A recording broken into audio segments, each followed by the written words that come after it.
Rob Dauster here. I got Jeff Goodman with me. Hell no. John Fink. Are we still live? Field of 68 till I die. I'm sorry, man. I blacked out. Randolph Children. DJ Khaled, you know the big DJ Khaled guy? Hands thrown up and in. Goodman needs to be fired all the time. Josh Pastner. You're going to beat people straight up.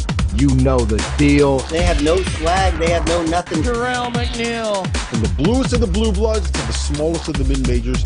This is Field of 68 After Dark. Hello, and welcome into a Saturday night edition of After Dark here on Field of 68. You're listening to us live on SiriusXM, on YouTube, on Facebook, on X. We are everywhere. And what a Saturday slate it was. We had teams go on the road and get impressive wins. We had buzzer beaters, teams making their case for the tournament, maybe some teams playing their way out of it. We'll get into all of that today on the show. I'm John Martin, joined tonight by Rob Dauster and Jeff Goodman. Might I add, man, you just dashing in that hue. Dashing. I don't want to say but dashing in that hue for you. Yeah, don't I look good in orange? I was going to let you say it. I was going to let you, and you do. Phenomenal. Rob, I think I look phenomenal in orange. He rocks it. The power I don't think Goodman looks good in any color, so that's that's where I'm at. I'm going to give him a little bit of credit tonight. Listen, fellas, we have this is the second to last big Saturday of the regular season in college basketball. 137 games. We'll have one more week of this next weekend. I'm going to miss it. I already can feel a tear coming on, but no shortage of action on this Saturday in college hoops. Rob, we'll start with you. And we'll start with probably the most impressive win of the day, which is Tennessee going into Tuscaloosa as a 4-point underdog and coming out of there with a win, 81-74. Zakai Ziegler has 18 points, hit so many big threes there in the second half. Dalton Connect really was never able to stay on the floor, was in foul trouble all night long, and they were able to get this win in spite of that. What did Tennessee say tonight with this win on the road in Tuscaloosa? I thought it was a statement. I think that for most of the year, when we had conversations about who the best team in the SEC was, it was always, I think it might be Auburn. Look at Kentucky's ceiling. Look how good they can be when they play great. Oh, Alabama can put up 115 points on anybody in college basketball. Look at South Carolina making this run out of nowhere. Look how good they are. It feels like it wasn't until the last couple of weeks that we really started having a real conversation about how good this Tennessee team is and how good they can be. They're now all alone in first place in the SEC with this win. And they have a tough schedule down the stretch. They still are going to be challenged here in their last two games. But what stood out to me more than anything else is that they go on the road on game day in front of a completely sold out 15,000 people in Coleman Coliseum. And the two guys that we have been hyping all year long for them, Zakai Ziegler and Dalton Connect, combined to go 10 for 32 from the floor and 5 for 21 from three against the best offense in college basketball. And they still found a way to win on the road, despite blowing a lead and finding themselves down by as many as 7 points in the second half. I don't think that you can say enough about the job that they did defensively, Tennessee. I don't think you can say enough about how impressive this win is. And here's my biggest thing, right? Like on Tuesday night, Dalton Connect goes for, I think he scored 25 points in the last 12 minutes, finished with 39 points. And our whole thing was, I remember saying this very specifically, Tennessee, it doesn't really matter if they have anybody else. All you need to do is just give the ball to Dalton Connect and let him cook, and that's how they go and win games. That's not what they did tonight on the road against the team they were tied for first place in the SEC with in Alabama. They now have a sweep over Alabama, and they beat Auburn. They won at Kentucky. I could not be more impressed, Jeff, with what we saw from Tennessee tonight. Because they've got men. I mean, when you look at it, how many teams, here's the difference between them and Kentucky. Their top 7 guys are all upperclassmen, right? I mean, Dalton Connect's probably 22, 23, whatever he is, right? Zakai Ziegler has played a ton of minutes. He's a junior coming back from that injury. He's looked completely different, really, over the last probably 6 weeks of the year. Didn't have a great shooting night tonight. But again, they've got role allocation. They've got older dudes. They've got bigs, Adu. They've got Vescovi, who knows how to play and now fills a role instead of having to do too much. So, to me, I was so out on this team at the beginning of the year. And even when Connect started to play well, I was like, all right, let's see if he can sustain it. Let's see if there are other guys can kind of fill in the gaps. He's sustained it. I mean, again, he's averaging 25 a game in SEC play. He's been as good as anybody in the country, probably including Zach Edey, over the last 2 months of the season. But again, it's Ziegler, it's Adu, it's Josiah Jordan-James, it's those other pieces that are older, that are men, that know how to guard, which they do. I mean, the reason Dalton Connect fits in so well, guys, is why. He doesn't really guard, but he doesn't really have to on this team. Right. It's funny, John. The reason why he went there is we knew what he could do offensively. And he's like, I'm going to go to Tennessee to learn how to play defense. And then he gets to Tennessee, and Rick Barnes is like, yeah, you know what? Just let them handle the defense. You go out there and get buckets, Dalton. That's all we need you to do. Don't worry about guarding. I mean, that's really yourself out. And tonight was why he tried to play defense and got in foul trouble. Exactly. Yeah, look, I mean, they brought him in, come teach us how to play offense, right? Because we don't know how to do that ever here. I do, before we get into, because there's a secondary conversation with Tennessee and just sort of the ramifications of this one. I do want to talk a little bit about Alabama, though, Rob, because if you would have said before this game, again, as a 4-point favorite, you mentioned tied for first in the league, in the conference, and you'd have said only 13 from Dalton Connect, he's in foul trouble the whole game, and you still lose the game by 7, you'd have been massively disappointed. So just for Alabama, I look, for me, I came away very down on them. This was a game that was set up for them to win.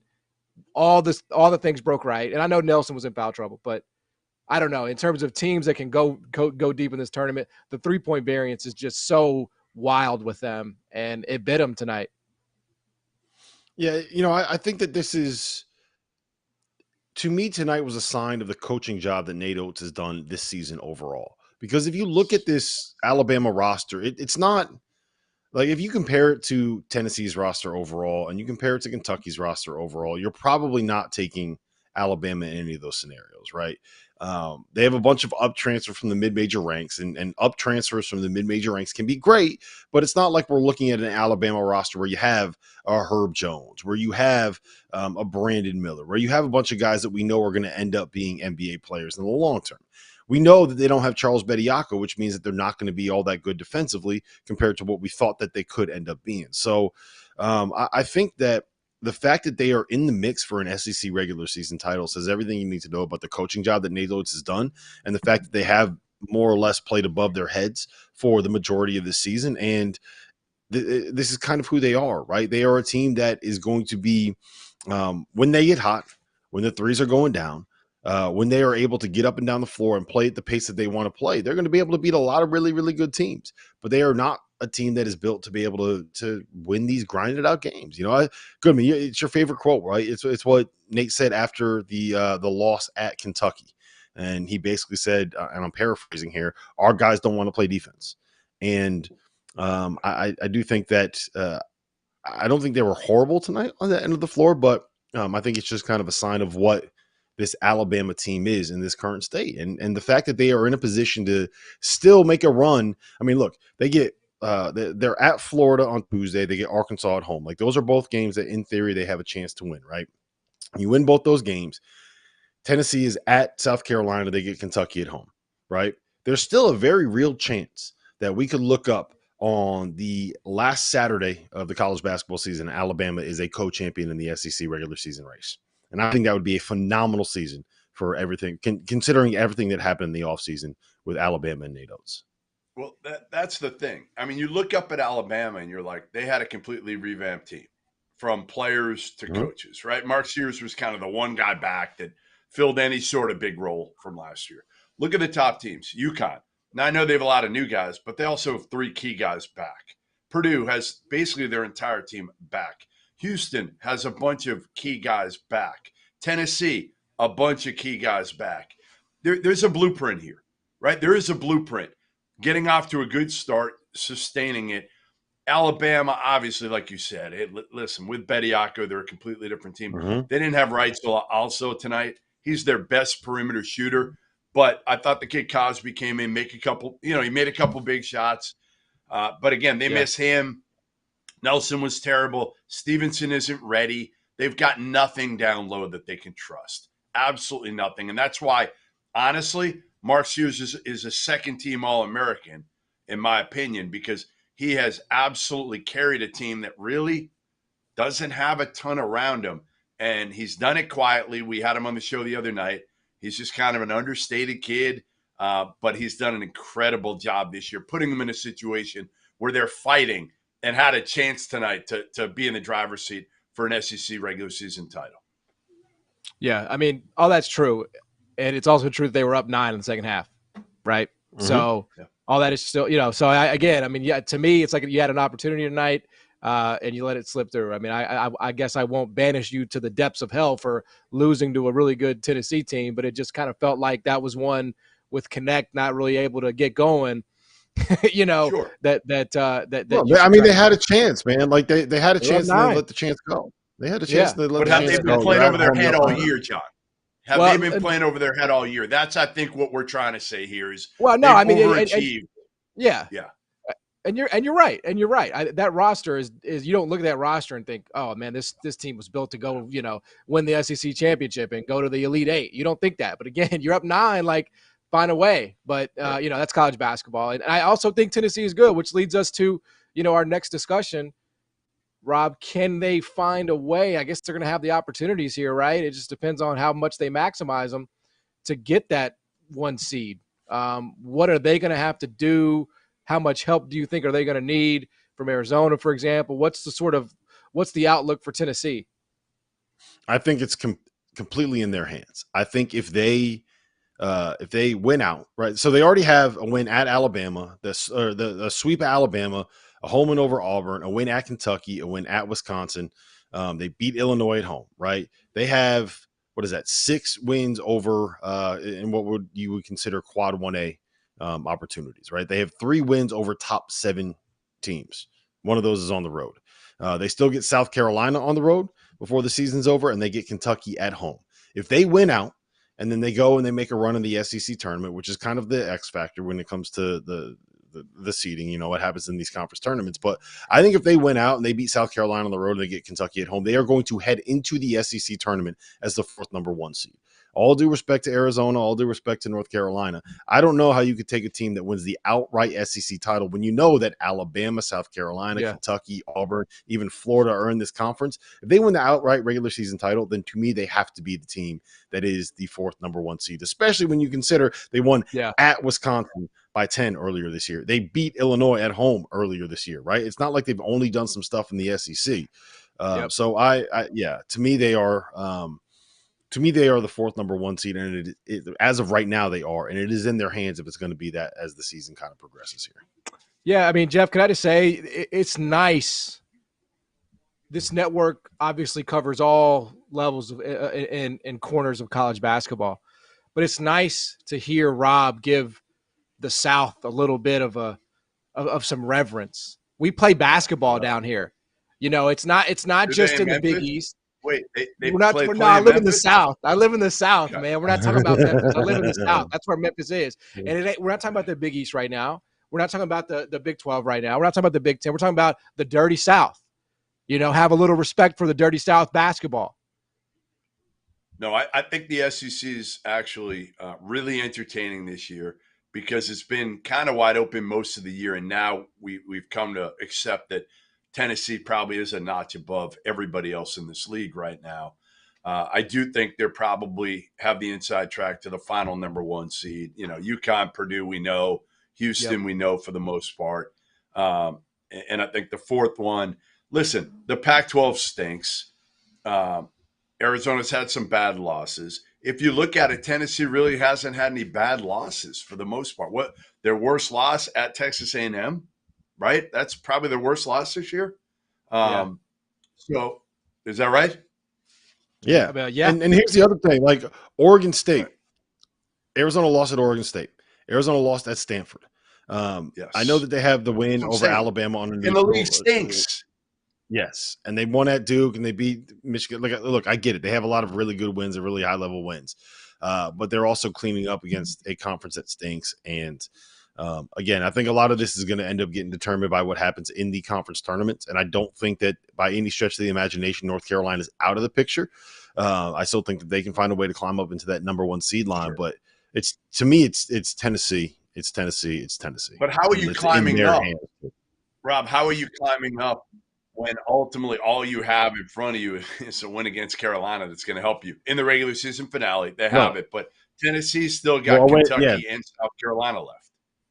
Yeah, though it's the win at Duke. So it's a win at Duke in a rivalry game. And then you have the ACC tournament. You go out and you win the ACC tournament. North Carolina's the one that needs help, right? If they have to win do all that stuff, they basically have to win out and hope that Arizona takes a loss and doesn't win the Pac-12 tournament, or and Tennessee drops one like at South Carolina and then falls in like the semifinal of the SEC tournament or something like that. So North Carolina will need some help, but I think that they are the one that can get there. But again, if Tennessee wins out, it's not even a conversation. Like that, we just spent 5 minutes here, a complete waste of time if Tennessee wins out, because they're going to be the 4th number 1 seed. Yeah, it's it was certainly, again, there were a lot of impressive wins in college basketball today. We're going to get into what Houston did. Jamal Shed, man, it doesn't matter what league he's in, whether it's the AAC, whether it's the Big 12, the dude just makes a career out of ripping hearts out on the road. I mean, it's pretty amazing what he does. So we'll get into that. We'll stay in the Big 12. Scott Drew and Baylor really coming on. We'll get into all of that and more on the other side. You are watching and listening to Field of 68 After Dark on SiriusXM. Back after this. What's going on, guys? Before we get back to the show, I need to let you all know about the Field of 68 Daily, an all-encompassing college basketball newsletter that arrives in your inbox, you guessed it, daily. For less than $1 a week, you'll wake up every morning to more than 1,500 words detailing everything that you need to know to stay up to date on the world of college basketball. From the notable mid-major upsets to the stars that are out injured to the breakout performances that only our team of college basketball junkies watched. The Daily is edited and produced by Mike Miller, who spent more than 2 decades running NBC's digital written content, and is subscribed by more than half of the Division I coaching staffs, the biggest names in college basketball media, and the agents that work as power brokers in the sport. For just $50 for the year, you get access to the same information that the insiders get. And before we get you back to your regularly scheduled Field of 68 content, let me tell you guys about the Field of 68 merch store. Head over to fieldof68.shop for officially branded Field of 68 apparel. Whether you're supporting your favorite team in the student section or from the couch, there is no better way to gear up than the latest from the Field of 68. The best thing I can say about our merch is the quality of the product. Anyone that has ever worn a t-shirt knows how frustrating it is when the neck gets all stretched out and the bottom of the shirt starts looking like the bottom of bell-bottom jeans. And there's nothing worse than a hoodie that loses its snugness that makes it such a perfect way to stay warm during the cold winter weather. Whether you're shopping for yourself or for the college basketball fan in your life, everything you need is at the fieldof68.shop.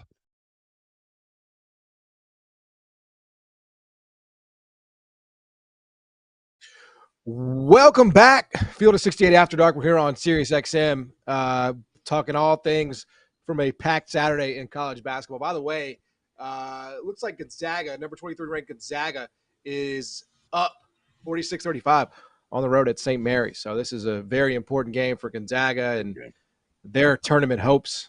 So that's certainly one to watch. They are playing their best basketball as they are rounding out the season. There's no doubt about that. So we'll touch on that as that gets near to going final. There were some interesting results over the weekend. I think Kentucky is actually undefeated, Jeff, since Rob had the lights turned out in Rupp. I don't know. I don't think they've lost a game. Have they lost a game since then? I don't know. They lost the buzzer beater at LSU. At LSU, okay.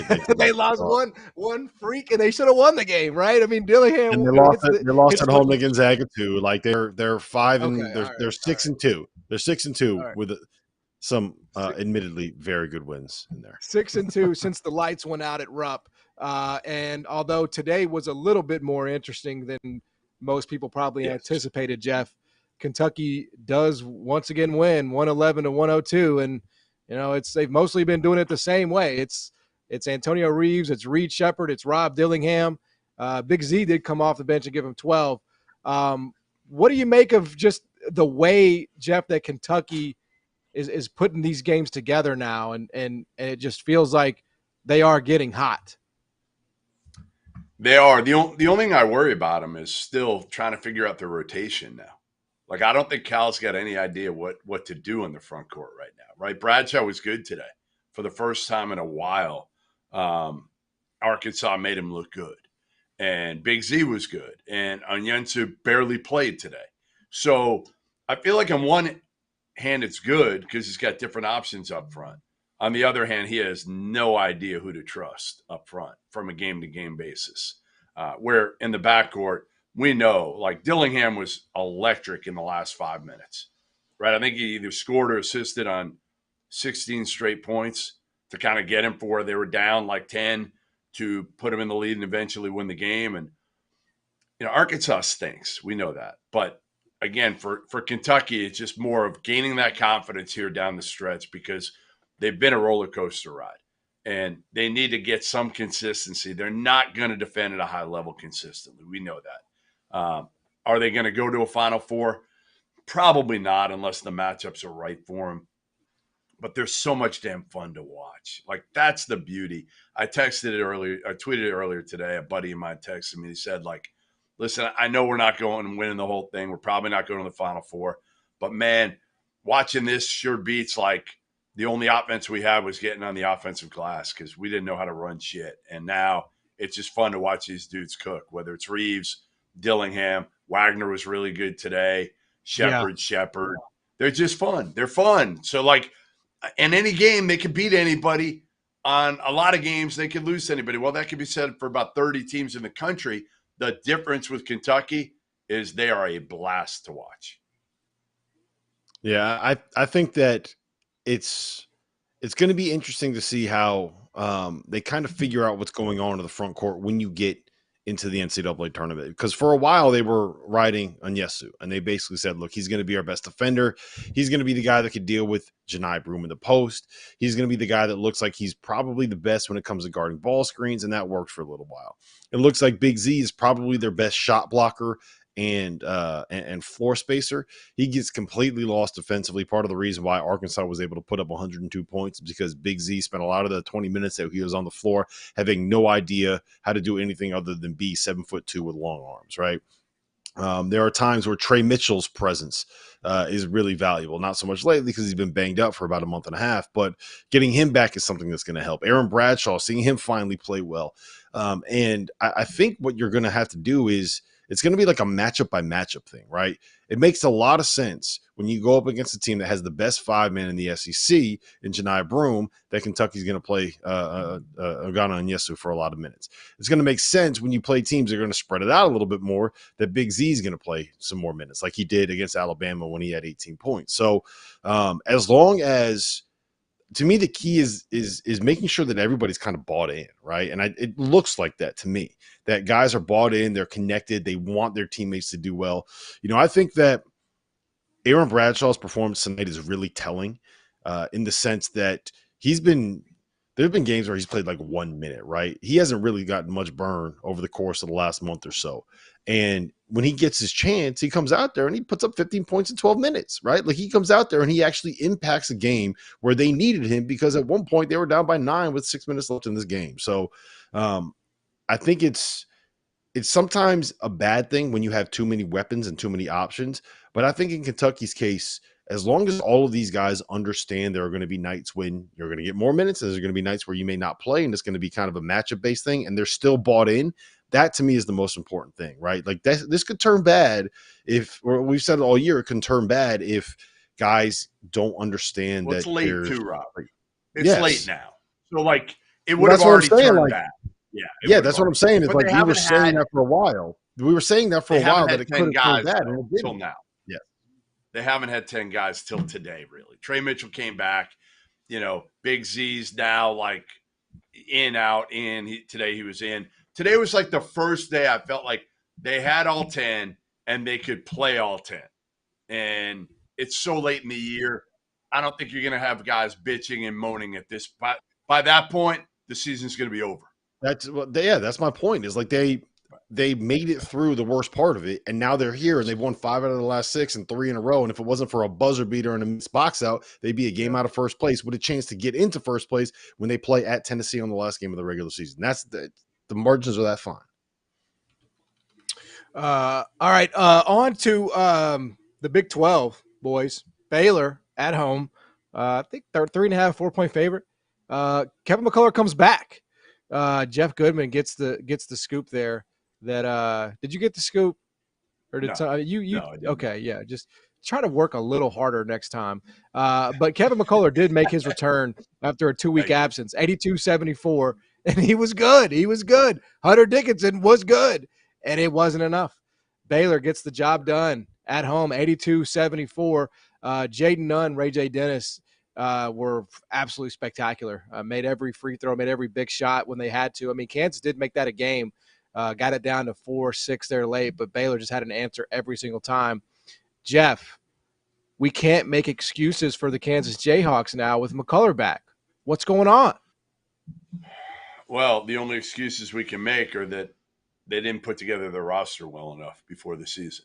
And it's not an excuse. It's not a valid excuse because they thought Timberlake was going to be a guy that could maybe start or at least be a key guy off the bench. And he's hurt him this year. Jamari McDowell hasn't given 0 points for him, by the way. 0 points.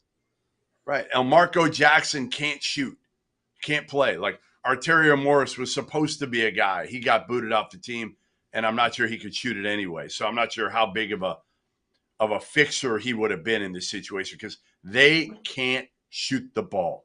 They can't. Other than Furphy, they're shooting, I believe it was 30% from 3 since conference play started.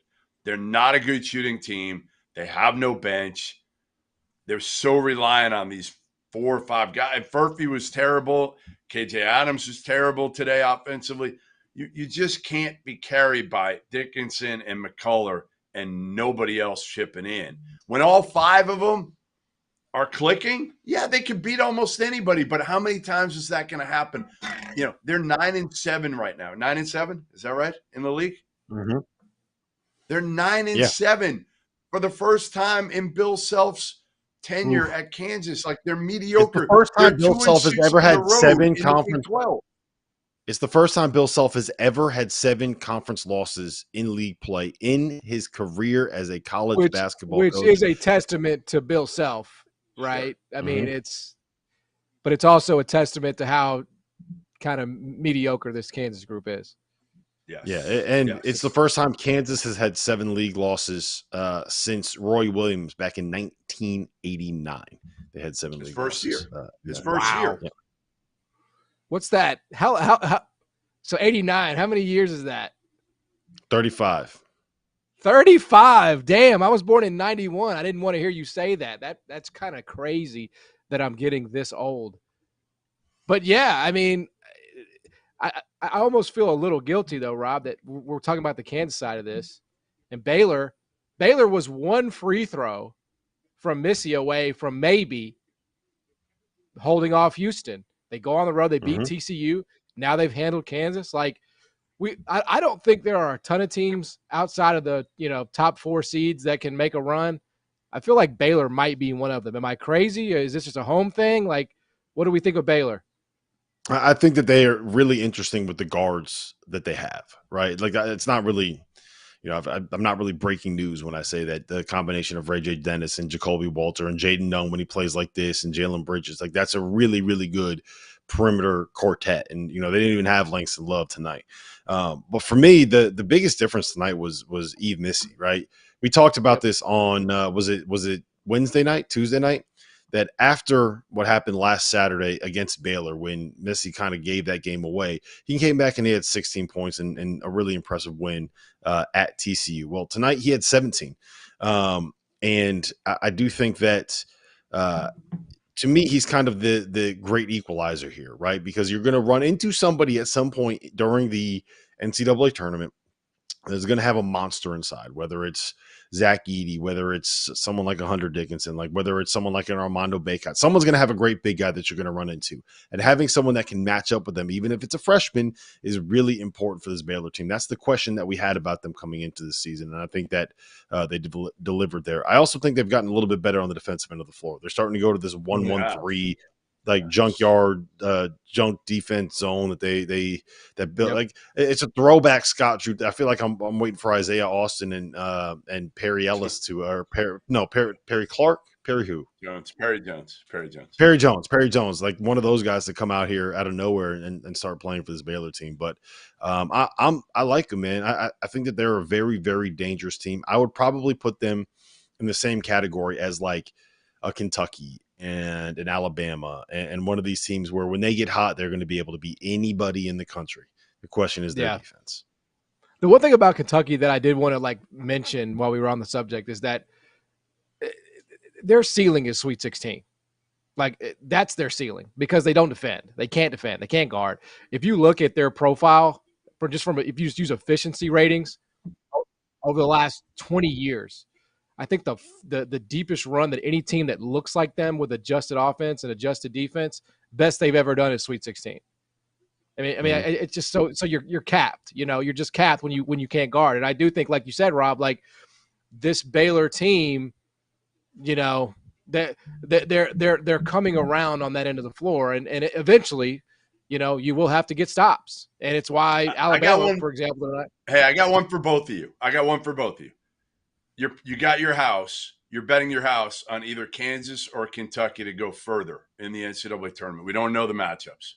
Who are you taking, Rob? I'm taking Kentucky. I'm taking Kentucky because I just don't. I think that it's more likely that they get hot for 3 straight games and find a way to be able to pick some people off than I do that. Rob doesn't have a house.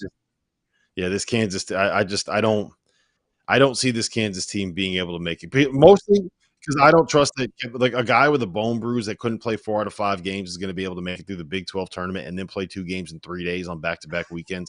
Good point. I'm not buying that he's going to be healthy. I'm not buying that a team with 4 guys is going to be able to make a run when they can't shoot. Like Kansas and Creighton have a lot of things similar to them in my eyes, guys, where you have four dudes and then you're trying to figure out who that 5th guy is in that 5th spot in the rotation. The difference between the two of them is that Creighton shoots the shit out of it. And Kansas, you're like, all right, well, where are they going to make these shots from? Like Bill Self's entire offense today, like a throwback because they kept playing high-low. Or they get the ball to Hunter Dickinson and he tried to throw it into the post to KJ Adams. If you look at what they shot, they took 13 threes, and I think at one point in the second half they were 1 for 5 with about 8 minutes left before they had to try to find a way to rally down the stretch. So yeah, I'm not buying into this Kansas team. I think that I think we can see ceiling Kentucky for 3 straight games. That would not surprise me. Well, damn, Rob doesn't have a house. That's depressing. But he can probably come room with you. He can come room with you. All right, we'll come back. Jeff Goodman's going to react to Jared McCain's TikToks and also Duke's win over Virginia. We'll do that when we get back. You're watching and listening to the Field of 68 After Dark. As you guys know by now, we've partnered with BetMGM this season. We'll be using BetMGM lines to make all of our picks, and we'll have special offers for the listeners and the viewers of the Field of 68 as we all get ready for the best month of the year, March Madness. If you haven't signed up for BetMGM yet, you can use the bonus code FIELD150 and you will get $150 in free bets on your first wager with BetMGM, regardless of whether or not you win that first bet. Here's the best part. All you need to do is deposit and bet $5 of your hard-earned money. This is how you make it work. Download the BetMGM app and sign up using the bonus code FIELD150. That's FIELD150. Deposit at least $5 and place your first wager on any game. You will receive up to $150 in bonus bets regardless of the outcome of your bet. Just make sure you use that bonus code FIELD150 when you sign up. And remember, BetMGM is now available in one wallet in select states.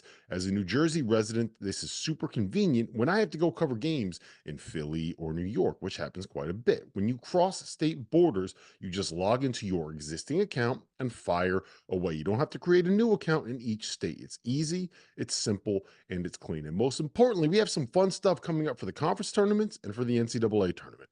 bet insurance tokens, college hoops odds boost, and my personal favorite, a nice little parlay boost here and there. So download the BetMGM app and sign up today.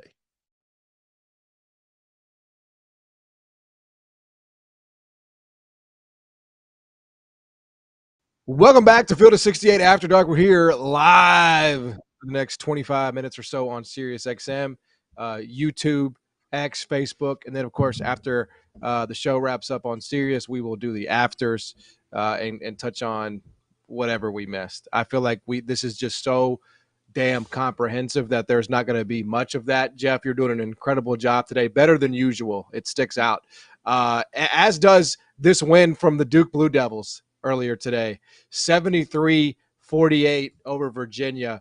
And I, look, it's more of what the Blue Devils have been doing, Jeff, but I don't know. It's also like what happened to Virginia like this season. There was a time we were doing a show. You were like Virginia to win the ACC or some crazy shit like that. I don't know what kind of drugs or barbiturates you might have been on that night. But since then, I don't think they've cracked 50. No, they're terrible right now. I mean, I honestly thought for a minute Tony Bennett was going to go in the locker room at Cameron and not come back out and just be like tapping out. No mas. Like, I'm out. I'm retired. I'm not dealing with this shit anymore. My team can't score. We stink. And I don't want to deal with the NIL or any of this crap anymore. They don't have enough. Like, we've known that all year. Yeah. Like, somehow Tony Bennett's been able to get him where they're kind of on the bubble because he's Tony Bennett. But this Duke team, I mean, again, McCain didn't even do anything today. But Filipowski looked like the Filipowski we thought we were going to see all year. And it's kind of funny that it came, right after the court storm when he got hurt. I think it maybe motivated him a little bit here. And Proctor's looked better over the last couple of weeks. And those are the two guys that we thought, like, okay, they're going to be our dudes. They're going to be our lottery picks. But now they know they have McCain when they need him. Now, again, Roach is still Roach. Like, I just think this Duke team has what a lot of teams don't, right? They've got a lot of good players who are capable of stepping up and giving you 20.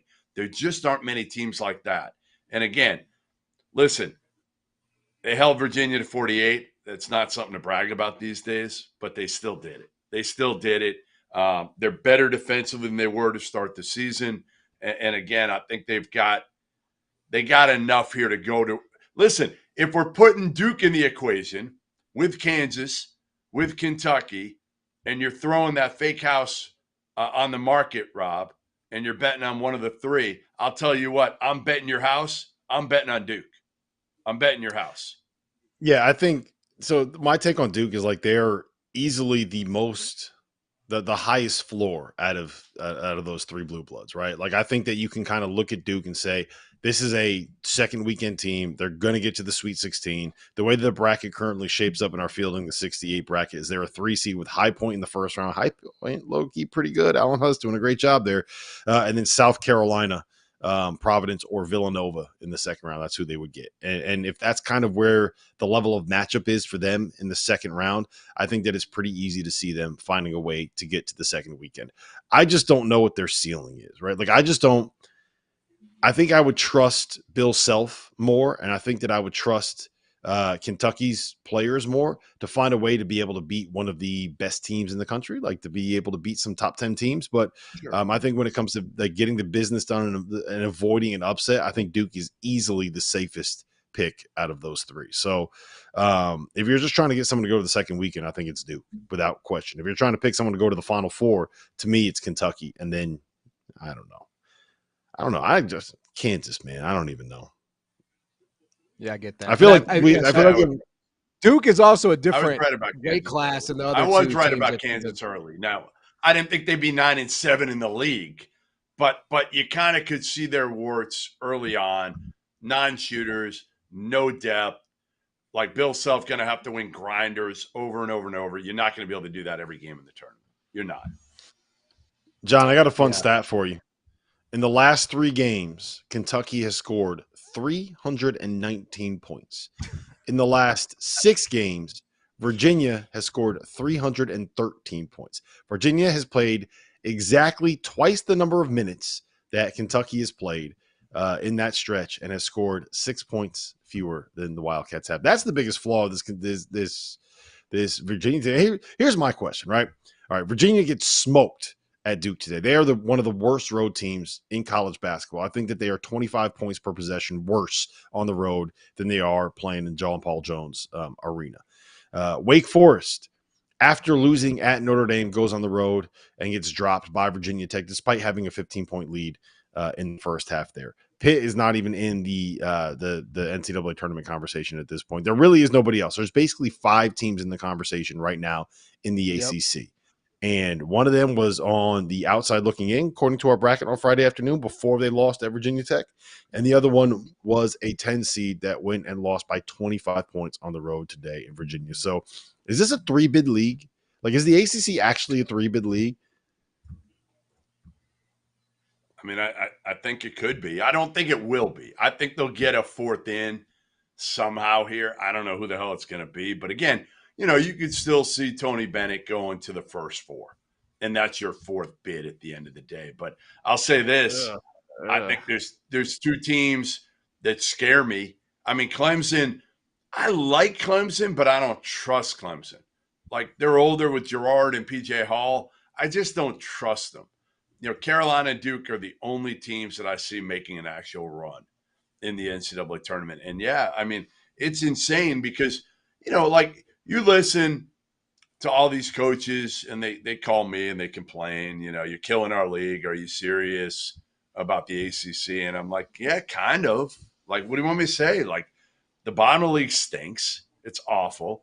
And like, Notre Dame's doing a good job right now, but part of the reason they are is because the middle of the league isn't very good. Like, it's just not. It's not right now. So, to me, yeah, I think there's a chance. That's one of the biggest issues. That's one of the biggest problems right now for the ACC is that Notre Dame was horrible for 3 months and completely destroyed any chance that they could have ever be like a quality opponent. 7-16 to start the year, 2-10 the ACC. Yep. Then they rip off a win against Virginia Tech at home. Then they beat Georgia Tech. Then they beat Wake Forest at home. Then they beat Clemson at home. Now all of a sudden they have confidence. They're in the last 3 weeks. They've probably been the best defensive team in the ACC. They've won 5 out of 6. They get at North Carolina. They're at Virginia Tech. Like, they've been the spoiler. So not only did they ruin chances for bubble teams like Wake Forest and Virginia Tech, beating Clemson, that brings their numbers and their computer stuff down a little bit. Like, it did not help. They've also beat Virginia, by the way. They beat Virginia at home back in December. So the fact that they have all of these wins over teams that are kind of in that bubble mix is not a good thing for the ACC overall. They would have been better off if Notre Dame was just horrible and everybody beat them by 30 every single game. But because they've been able to win some of these games, all of a sudden you're adding Miami has losses. Rob, Miami's killed the league this year. Miami's the one that we thought was going to be a lock tournament team, and they have been abysmal this year. They haven't killed the league, but they haven't been very good because they've been banged up, and no one thought that losing Isaiah, like, we were just like, yeah, you know what? Isaiah Wong and Jordan Miller were the 2 best players in the ACC last year, and they're gone. But Miami, yeah, they're just going to be just fine. Like, nothing ever happened. Right. Yeah. Right. Yeah. Another interesting team that we're, that's in this discussion is Wake Forest. And they look, it's hard to win on the road, period, point blank, but they get outscored by 20 in the second half at Virginia Tech, go down 87-76. And you see it there. I mean, the net's good, but quad 1 and quad 2, 6-11, Jeff. I mean, that can't be good enough, can it? Notre Dame, like Rob said, you lost at Notre Dame, at Virginia Tech. Those are now considered not great losses, even though they're 2 road games in the ACC that generally you would look at and say, hey, you know what? Those aren't bad losses. The problem is every loss is a bad loss right now in the ACC for the most part. That's not Duke, Carolina, or Clemson. And that's the issue right now. They did not do enough in the non-conference. They had their opportunities, and they didn't take advantage of them. And as much as coaches want to say, well, we've gotten better, they know the deal. You could say that all you want, but the deal is already set up for everybody around the country that knows in November and December, if you don't win as a league, that's when you make your resume. That's when you make your bed, and you can't change it at that point.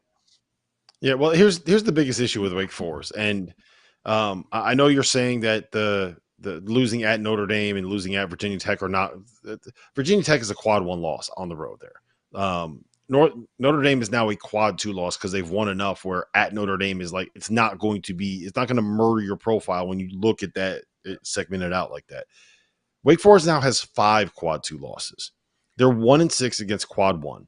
Their only win against a quadrant 1 opponent is Duke at home. They've only won on the road at Boston College and at Georgia Tech. They haven't done enough away from home. They don't have great wins at the top. They didn't play a difficult non-conference schedule. Like, those are the things. That's what the committee looks for. Quadrant 1 wins, like high-level wins against the field, right? All of that kind of stuff.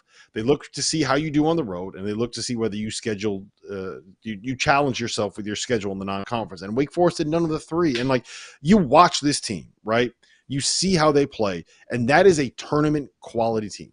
That is a team I will go to my grave saying this, that they can make a second weekend if they get into the tournament. But they didn't do the things you got to be able to do to get into the tournament. Now they have 2 games left. One of them is Clemson at home. You have to win these last 2. There's no doubt about it. You got to do some work in the ACC tournament, and that's where we're at with Wake Forest at this point. It is what it is. Yeah, and people want to expand this thing. Oh, my God. Contract. Come on, man. Come back, touch on the Big Ten, wrap this thing up. Field of 68 after dark. Back after this. Big news, guys. I am thrilled to announce that we have partnered with Autograph, a company founded by the GOAT himself, Tom Brady. The Autograph fandom app gives you access to the best college hoops content, fan contests, and exclusive rewards like discounted tickets, all for doing the things that diehard fans like you already do, following your favorite team in the news and listening to podcasts just like this one. When Tom, and yes, I am calling him Tom, we're on a first-name basis these days, co-founded Autograph, he had one mission in mind: change the fan experience for the better. It works like this. You get all of your college hoops content you want in one place. You get articles from your favorite writers, pods from your favorite hosts, contests from your favorite creators, all on the feeds and the sites that you already enjoy. But instead of having to go to all these different places, it all comes to you in one spot, the Autograph fandom app. But here's the best part. The more content that you consume, the higher you rank in the app. As you consider the level up in status on the app, you can unlock unique rewards curated exclusively for you. So download the free Autograph app in the App Store and use the referral code F68, that's F68, or tap in at the link in the description below or in the podcast app of your choosing to start earning points for doing something as normal as listening to this very podcast. It really is that simple.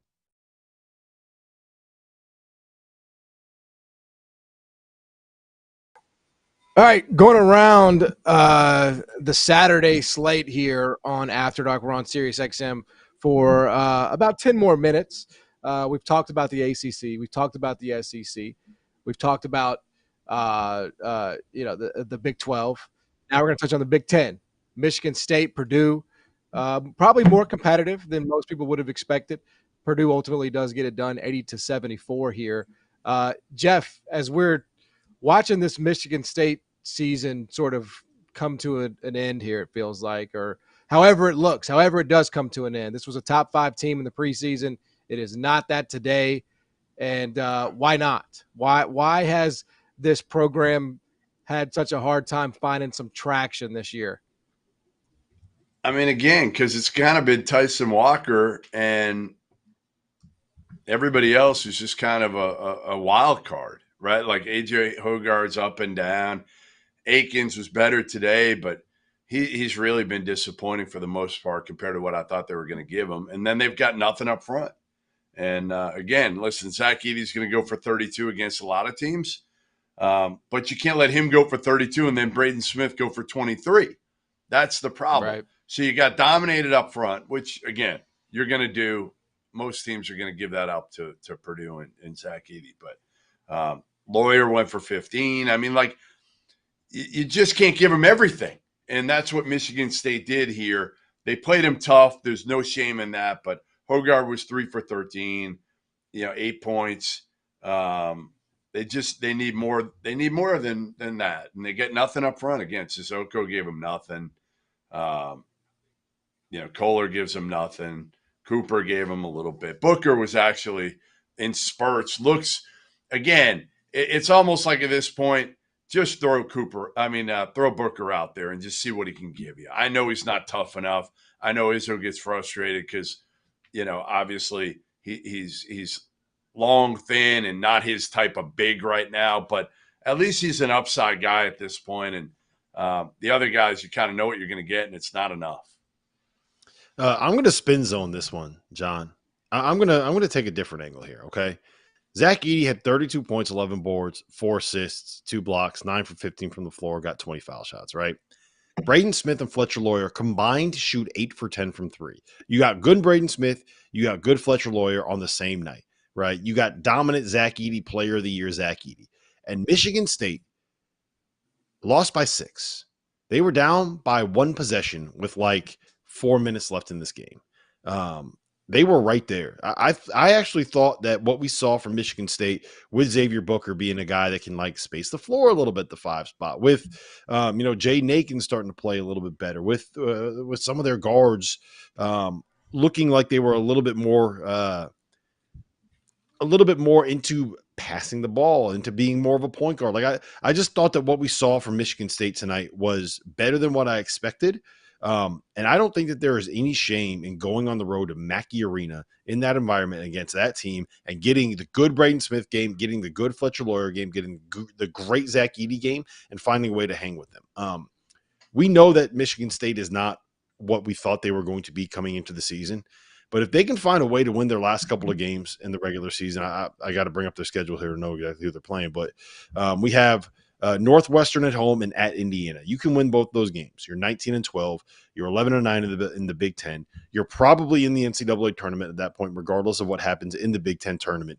And I think that is, all things considered, trending in the right direction. I know that they've lost 3 in a row here, but I don't know, man. I don't think that you can say a 6-point loss on the road to a Purdue team when their guards played as good as they're going to play. It's a bad thing, I'm not saying it's not going to hurt them. I don't know. I feel like this is my concern for Michigan is what happened against Ohio State on Sunday. My concern for Michigan is what happened last week against Iowa when they got beat at home, when they got swept at home in 2 games. Why do you keep saying Michigan, dumbass?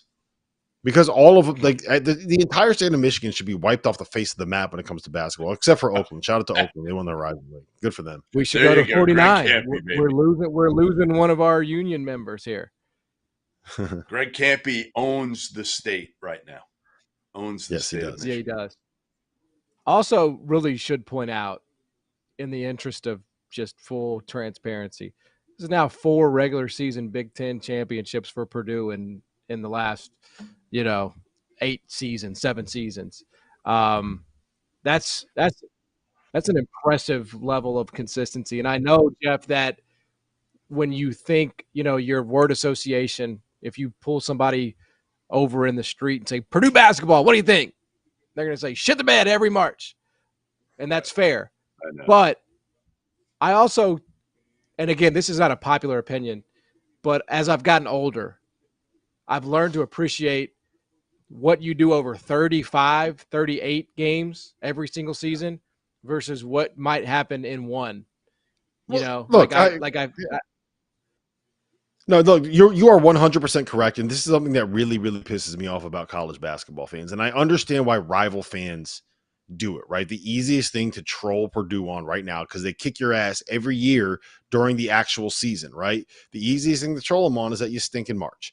And 90% of casual college basketball fans don't start watching until the month of March when Purdue starts struggling. So all these people that don't really pay attention to the sport the way that we pay attention to the sport sees Purdue lose to Fairleigh Dickinson and says see, I told you Matt Painter is horrible. No, he's not horrible. 10 years ago, Purdue finished in last place in the Big Ten. And right now, they are the best program, the healthiest program, without a doubt, in that conference that has Indiana, that has Michigan State, that has Illinois, right? every single coach that has championships right now was the best that couldn't do it, right? Tony Bennett was that for a while. We said that about Bill Self before he made the Final Four. Dan Hurley was a guy that was a choke artist when it got to March, and now look at what he's doing, right? Mark Few, I know he hasn't won the title yet, but he made 2 national title games in the span of 5 seasons. Matt Painter is going to get there and get it done. What the whole point of the college basketball regular season is to, beyond like winning the championships, is to be able to get yourself in a position where you have a chance to make a run in March. You keep getting 1 and 2 seeds, eventually you're going to make a run in March. And this idea that Purdue is a horrible basketball program because they've had a couple of rough upsets in the NCAA tournament, it's just laughable to me, man. Like, enjoy. I hope Purdue fans, and I think that Purdue fans probably understand this, but I hope that they know that what they are watching every single year with Matt Painter and what he's able to put out is a treasure you should enjoy. You should enjoy every second of these wins that you get at home, because it's not something you're going to see all that often. Now I'm off my soapbox. Sorry. Well, that's just the culture that Goodman creates with sort of his opinions, you know. So that's all part of that. Blame Hummel yeah, for it. They'd have a Final Four if it weren't for Hummel and his friggin' gimpy knee. Yeah. And then last game we'll touch on here. Wrong team was favored in this one, and it showed. Illinois on the road at Wisconsin. Wisconsin just continues to be in free fall, Jeff. So is this a game in your mind watch? Is it more about Illinois going on the road and getting that done, or is it Wisconsin just coming apart at the seams here? No, I just saw Wisconsin, and actually I thought they played fairly well at Indiana. So I think it says more about Illinois. And it's funny, our producer Trevor, a diehard Illini fan, reminded me earlier that after Marcus Domas' 30-point outing at Madison Square Garden earlier this year, I said he'd never do it again. And he's done it twice more, including tonight. He was awesome today.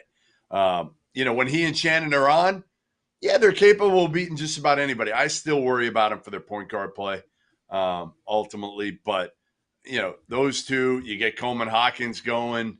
Luke Goody's not playing a ton right now. But, they're dangerous because, again, they got 2 dudes who can break you down, who can make tough shots, in Shannon and Domask. Yeah, you know who they are? They are Kentucky. They are Alabama. They are Baylor. They are one of these myriad teams that can put up 100 points on literally anybody in college basketball and can give up 100 points against literally anybody in college basketball. They allowed 97 points to Minnesota the other day, which is the most points per possession that has been given up in 25 years in a game that anybody has won. That is their issue. And my biggest question, and look, we know what they are offensively and we know how good they can be. My single biggest question with this Illinois team is, when you are built the way that they're built, with 4 guys that are 6'6" to 6'7" and athletic and switchable, with Coleman Hawkins at the 5, you're built to be a really good switchable defense. And they just aren't. That's my biggest thing with them. And again, we're talking about them as a Big Ten title threat here. So we'll get more in the afters on them. I have more to say. Yeah, we're going to move to the afters here. Hey, appreciate you guys spending a little time with us on Saturday night here on Sirius XM. For Jeff Goodman, for Rob Dauster, I'm John Martin. Catch you tomorrow on After Dark. If you're watching on YouTube, stay here. Don't go anywhere. John, bring us into the afters and go. Welcome. Take us home, baby. To the afters. It's just that simple, right? We go from Sirius X. Did you see how? I mean, that's just insane, Goodman. You can't even believe how fucking smooth you guys that are was. So smooth. I mean, so yeah. smooth. I mean, that's we need a slide, man. I mean, what are you skipping out? Are you skipping out? We just need a little bit of a slide. The afters. Here's what we need. Everyone, pick up your drink. Here's what we do. It's a little old school afters. Everyone, pick up your beverage. Take a nice sip of it. Yes. And let's get after it, John. Can I finish what I was saying about Illinois before I was so rudely cut off by our producer with this? No, you cannot. Hard out. Was there more? There could not have possibly been more. We're moving on. No, John, I want to move it forward. No. In all seriousness, I really want to have. No way there was more. I really want to ask you about this because, Brad Underwood, when he got there, was kind of known as a defensive coach, right? As a guy that can kind of force some turnovers a little bit, as a guy that kind of came up with Stephen F. Austin and playing that style. And I thought we would see more of that with this specific Illinois team and the way that they're built. Now, I don't know if that's something they can get back to, But I think when you look at the way that they're built, I don't understand why they're not better defensively. Like, I don't understand why they're giving up 97 points in 66 possessions to Minnesota. They should be better. They have guys that can guard. They have the most switchable 5-man in college basketball. I don't know. I don't know how you fix that. I don't know if you need to fix it. I don't know if it's just where they're having off nights here for 6 weeks in a row.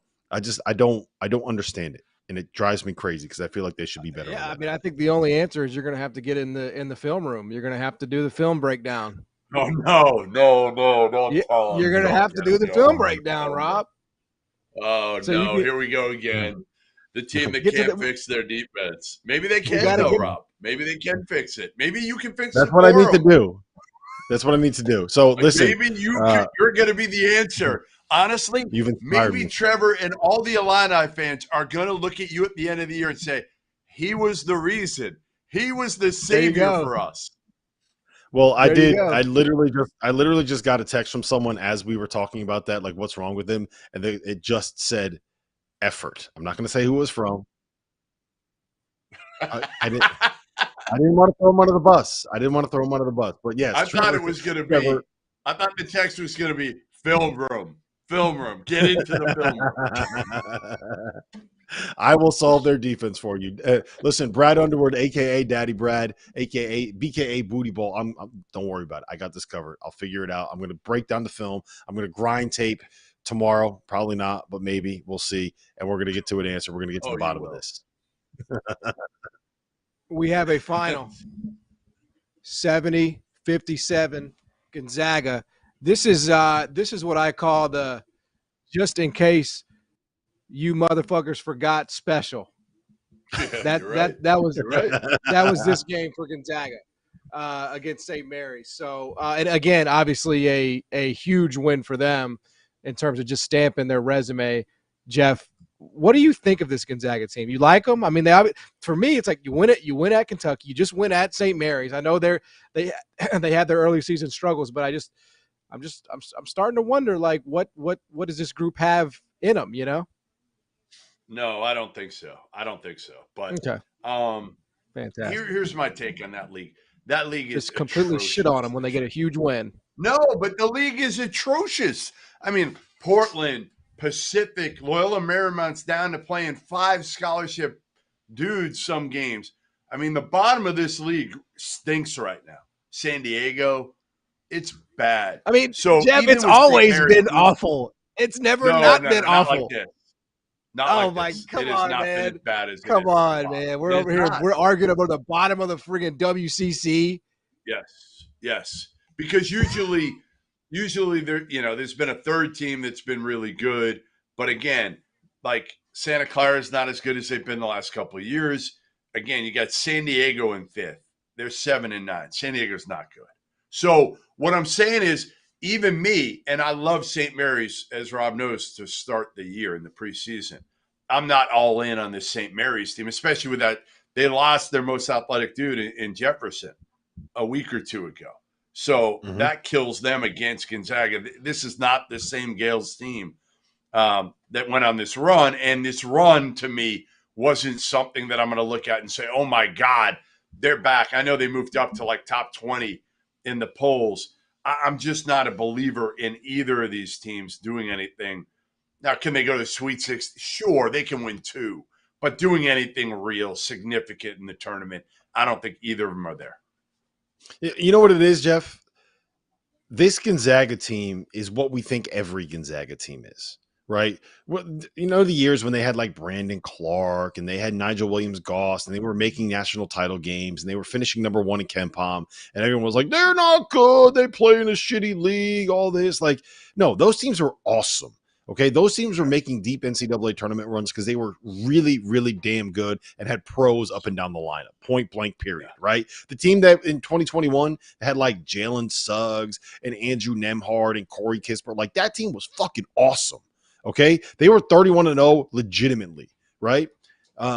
This year's team is exactly what the narrative was for all of those other teams, where they really struggled in non-conference play. They're in a situation where they basically have to play like 4 bigs in a 7-man rotation. They don't really have a backup point guard. They don't really have enough shooting. They're really missing Dusty Stromer.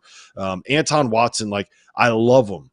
as a small ball 4. I don't love him when he has to play as much 3 as he has to play with this group. And like you said, Jeff, I think that they can win a game in the tournament as a 10 seed. I think they can beat a 7 seed. I think they're good enough to do that. I just don't think they have the horses to beat anybody that's in like 2 or 3 seed line. Now, I will say this week has been massive for them because now they're dancing. Sure. I don't care what happens in the WCC tournament. You win at San Francisco, you win at St. Mary's, and you combine that with the win at Kentucky, you are in the NCAA tournament. They're dancing. They're there. They got in. They punched their ticket. They're not on the bubble. We can get them off the bubble. We don't even have to have that conversation anymore. Mark Few is going back to the tournament. Congratulations, Mark. But this is Which is great. We want that. We want Few. We want Izzo. We want Tony Bennett. Like, I want all those guys in. And to be honest, it's kind of fun to have them in like those 9, 10, 11, 12 seeds. Because this year, they could beat the 5s and the 4s and even, you know, some of those teams that are much higher. Because, again, while they're not great, they are great coaches. Yes, that's where I'm at with him. But I'm not on. I don't think Gonzaga is a Sweet 16 team. St. Mary's, I'm a little bit more sold on because they can guard. But I think losing Jefferson. Not without Jefferson. It's a really, really big blow.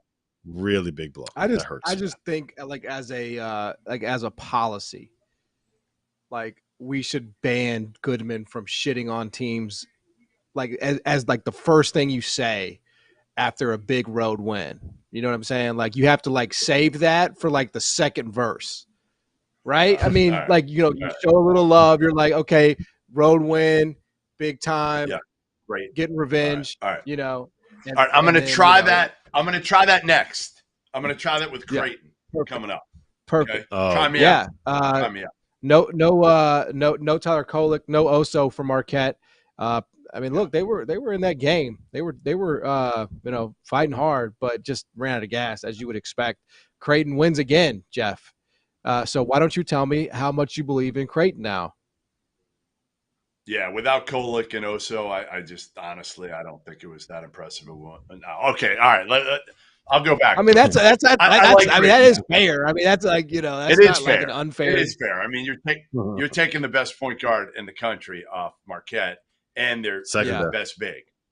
But no, he's the best point guard in the country. Jamal hopefully he'll be back like soon. work. Hold on. I love shit. Shit. Jamal.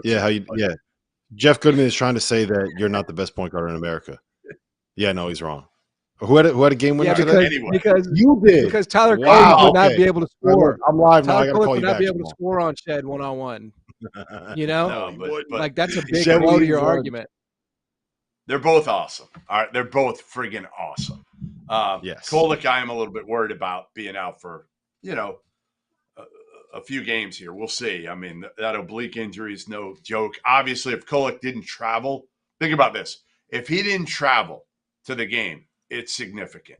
And he didn't play because he's about as tough as any dude, and he wants to play about as much as any dude in the country. What I will say is on that, I want to emphasize that point. Do you guys remember the ankle injury he had at Illinois? Do you remember how bad that sprained ankle was? Right? Like that was a bad injury. And he went on the road to Illinois and lit him up. And Marquette won at Illinois. That dude is one tough son. That's why I'm saying. Right. I wouldn't be shocked if he sits till the Big East tournament. Like there's no reason. If it's serious, right. There's no, like I almost felt like that way with McCullough. If you're Kansas, it's like all that people are going to remember is what you do now in the NCAA tournament. If you're Kansas, what are you playing for now? You're not playing for a Big 12 title. So if he's still banged up, which McCullough looked fine today, or he looked pretty good, then you could play him. But for Kolek, sit him. On the flip side, John, yes, Creighton, Baylor Shireman's been playing his balls off for the last month. Kalkbrenner, I still think there's too much pressure. Like, I don't think people give Kolek enough credit. I just don't, because again, what he's got to deal with defensively, nobody else has to deal with in the entire country, and what he does. Yeah. And he's still pretty good offensively. Trey Alexander was good today. We've seen Ashworth. He wasn't great today, but he's been pretty darn good. And some of those other dudes, like Mason Miller, they've helped. Farabello's helped. Like, they've become good, solid role guys who can help. So Creighton's dangerous, man.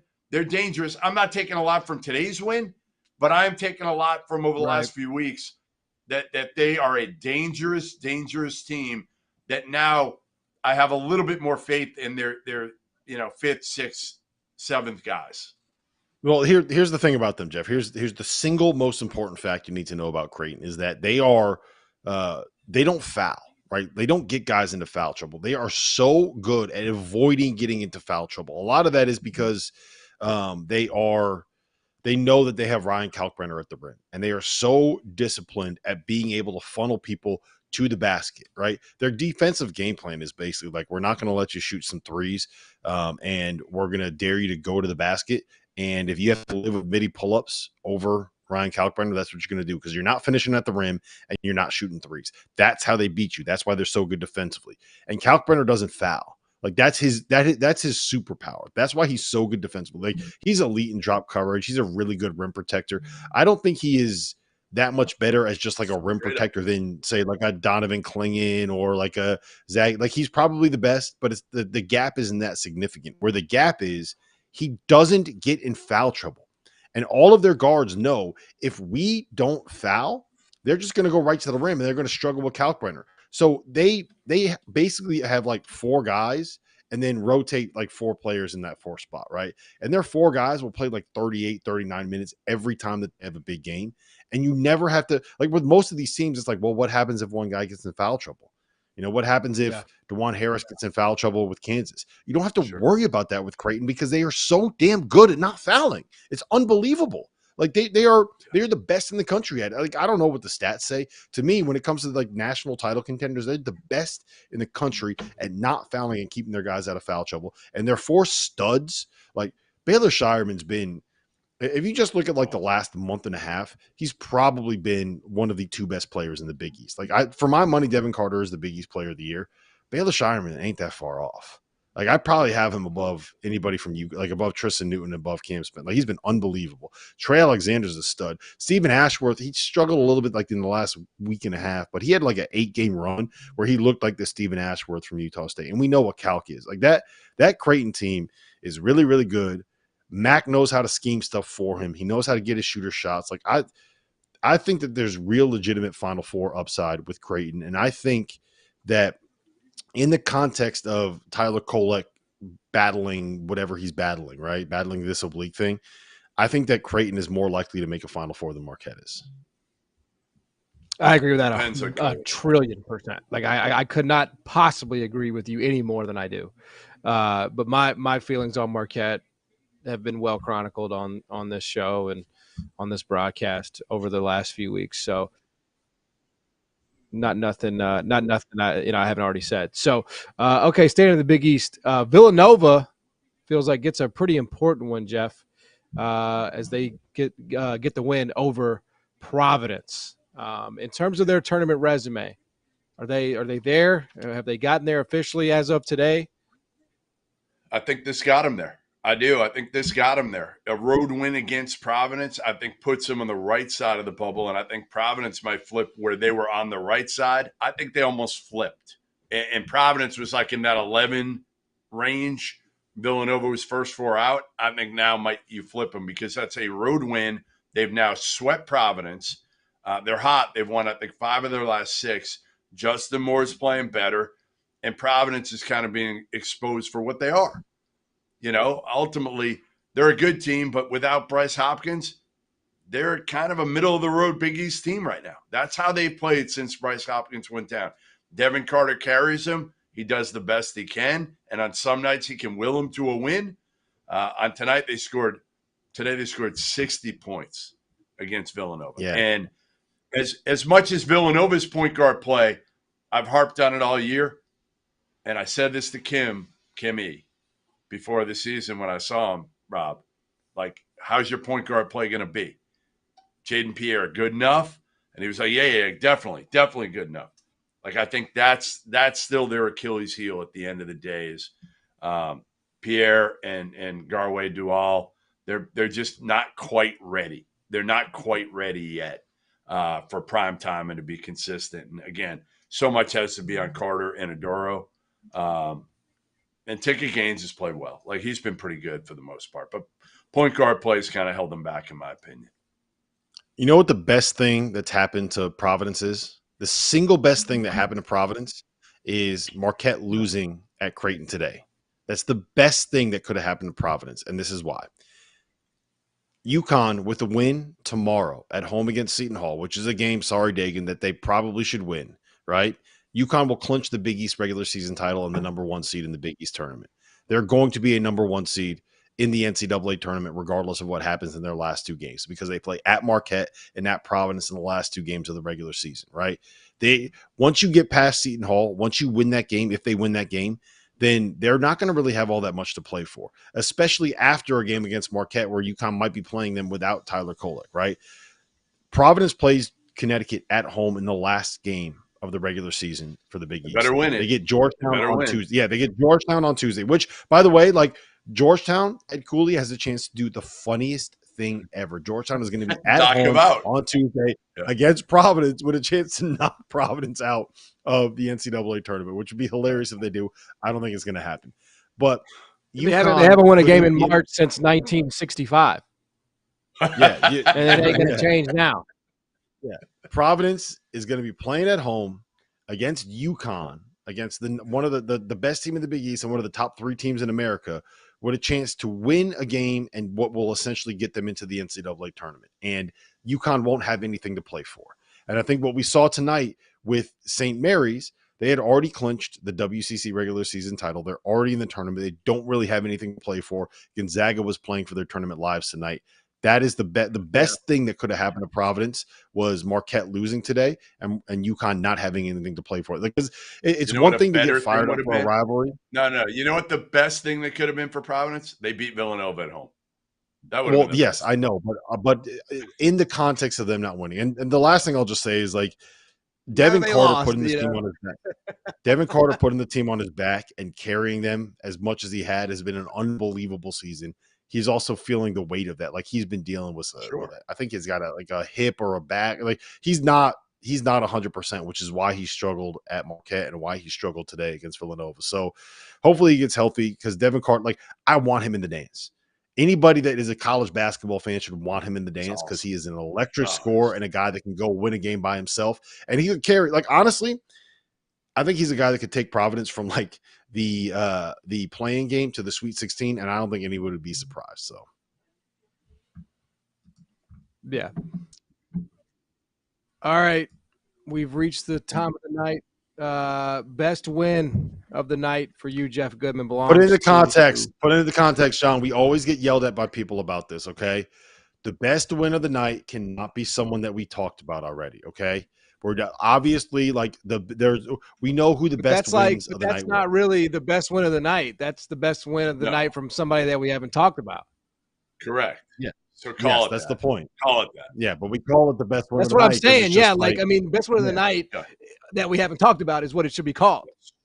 Yes. Okay, then call it that. That's what we're calling it. You're going to call it that right now. Trademark. Officially. Trademark. And now, trademark. Welcome to the Field of 68 portion of the show where we talk about the best win from a team that we haven't talked about yet. Good job. The Iowa Hawkeyes are my pick for the best team of the best win of the night. How did you take that? That was mine. And they've come from way off the bubble here. And it's funny. Patrick McCaffrey texted me. If I look back at my text from probably a month and a half ago, he texted me and he goes, "We really don't suck." And I like texted him back. I laughed at him. I'm like, "I know, man, but you've dug yourself too big a hole. Like you're done. Like maybe you'll be an NIT team." But you know how there's always like that one team, especially in the Big Ten. I said this about a month ago, and I thought it would be Maryland, to be honest. I thought Maryland could get it going because they had talent and they could run through and run off, 5 or 6. Well, instead it's been Iowa. And they've done it because Perkins has been awesome. And Josh Dix in the last 3 games has been out of this world. Like going for 20 every game. Tonight, I think he went for like 23 or something, making threes. Perkins looks like a point guard now. He's throwing passes all over the court, making life easier for everybody. McCaffrey hit a huge three at the end of the game to seal it. And now they're 10-9. They win this game at Northwestern that they had to win against a shorthanded Chris Collins team that's without a couple dudes. Langborg's out.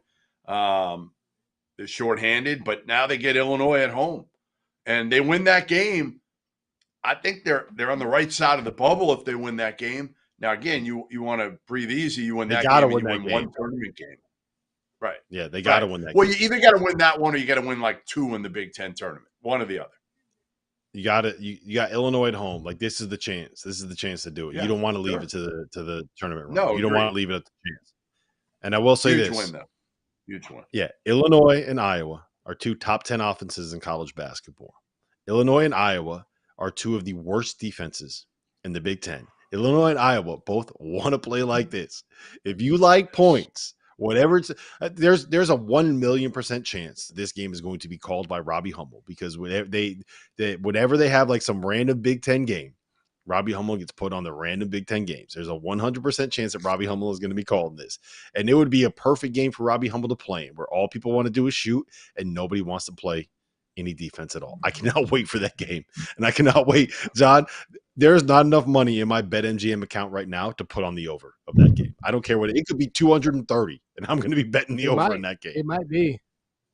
Life's too short the total to bet the for Tennessee and Bama tonight was 174. I think it closed. Yeah, which is like that. It's so. By the way, high. shout out to Bet Rhythm. Shout out to Bet Rhythm. Bet Rhythm got me on the other. They had like a 29%. Bet Rhythm has been killing it when it comes to totals. On fire. Absolutely killing. They're hitting like 63% of their most the highest highest edge plays. They're crushing it with totals right now. Wow. Well, there you go. Get behind Bet Rhythm on those totals. Okay, you've had time, Rob. I think the answer is so easy. Of teams that we have not mentioned. Sean, you go first, because I have a couple I want to name. You go first. South Florida, man. It's a good one. Bulls up. Mm-hmm. Bulls up, because you know what they told the rest of the AAC, Jeff and Rob. You know what they said?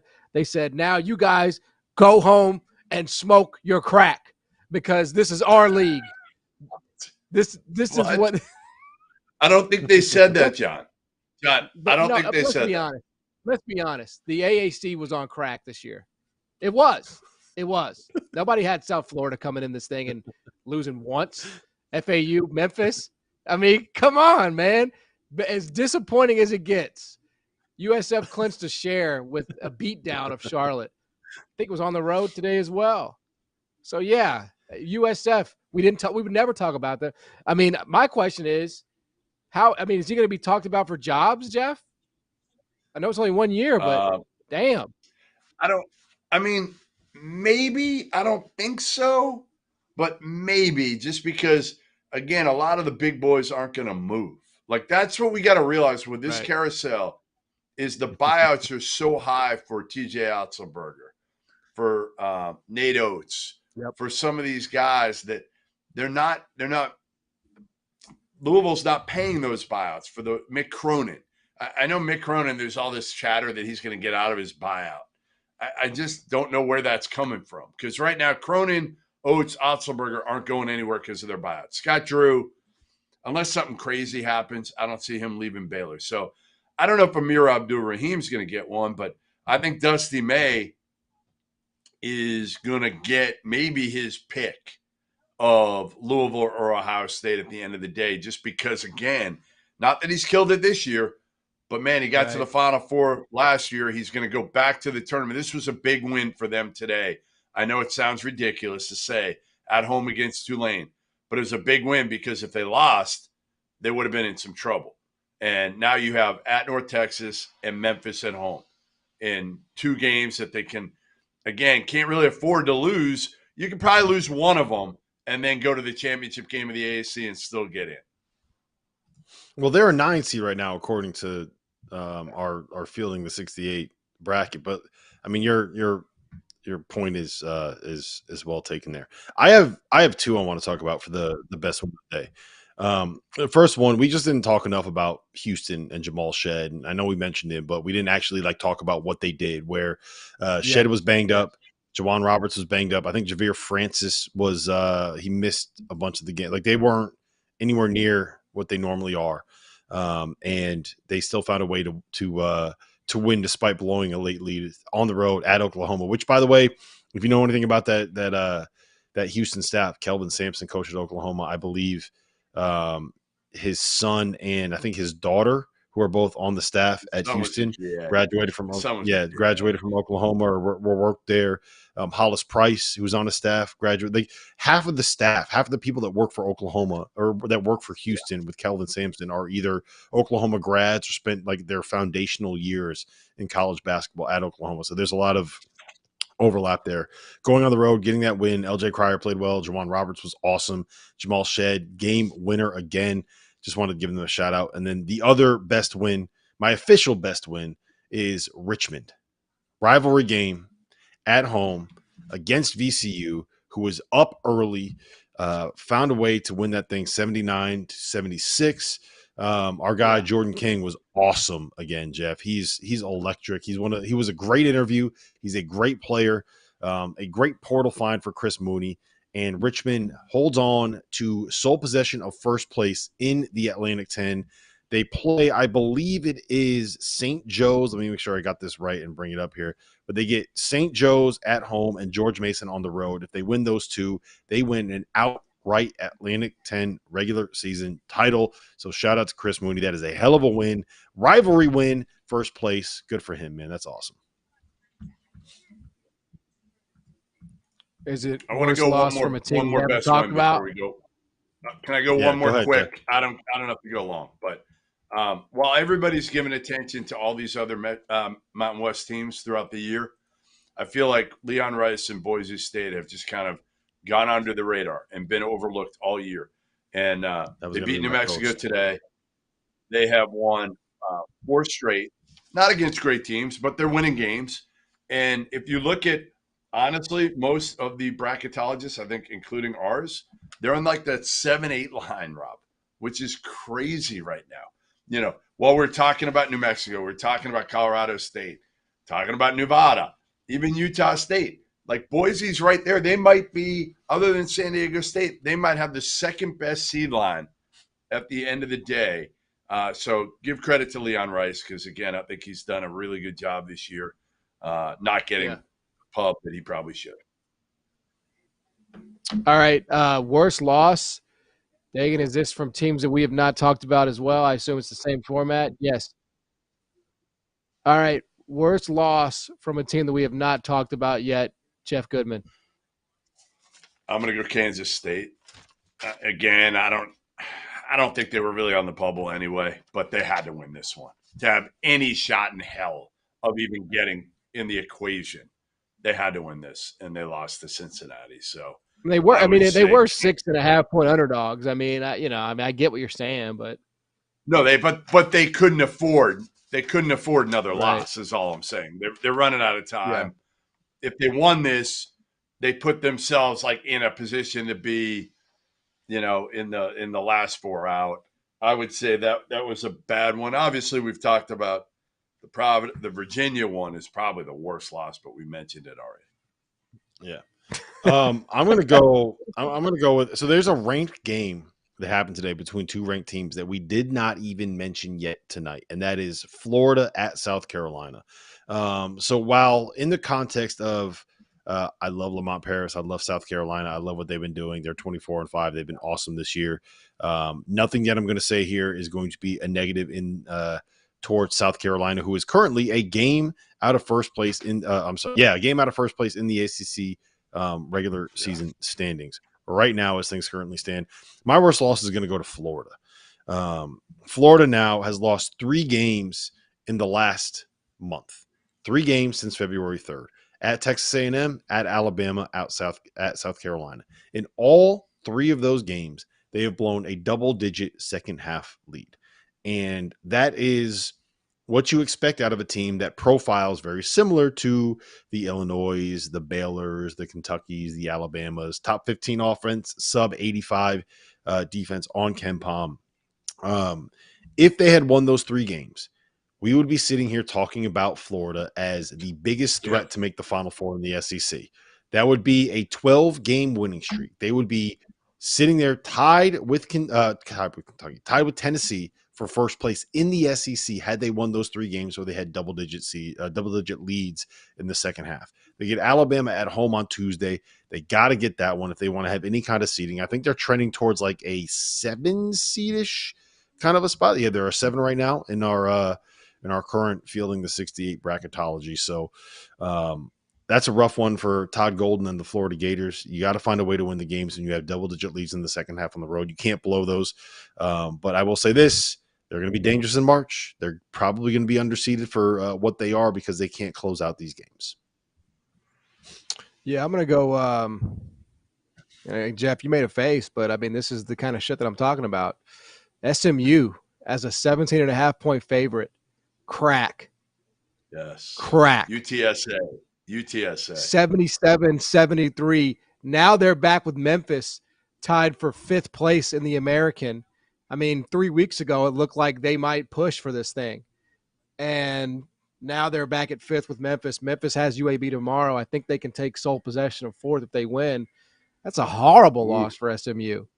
I mean, that UTSA team is 11-19 at home as a 17. And again, I know it's not like you don't go from in the tournament to out of the tournament, but there were times, fellas, where I thought this SMU team was actually – the metrics loved SMU.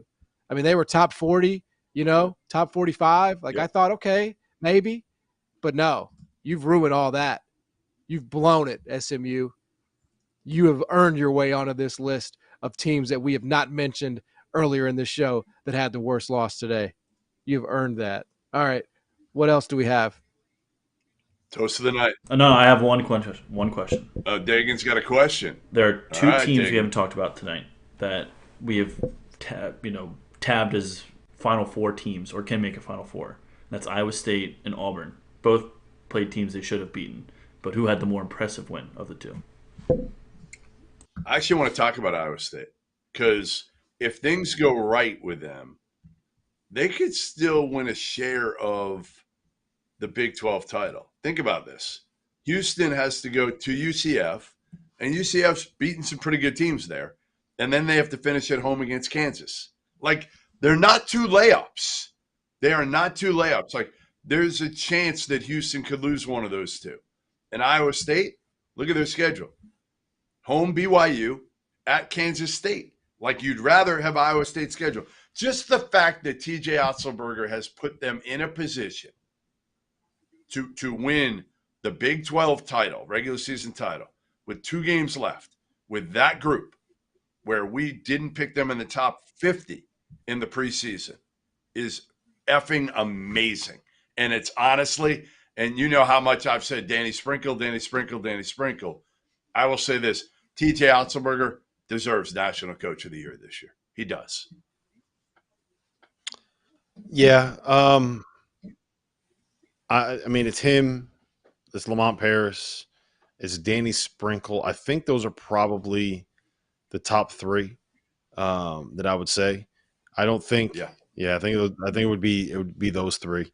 I don't think enough credit has been given to. You're going to call me a homer, Goodman, but credit to Dan Hurley for taking a returning champion, losing your top 3 players, and then getting like right back into the top 3. I don't think he's National Coach of the Year. I would say he's probably Big East Coach of the Year. I think you got to give that to him. But I think he's the next. Like, if you're doing a top 4, he would be number 4. Wait, we're not giving it to Stubbs. Wait, Stubbs isn't getting Big East Coach of the Year.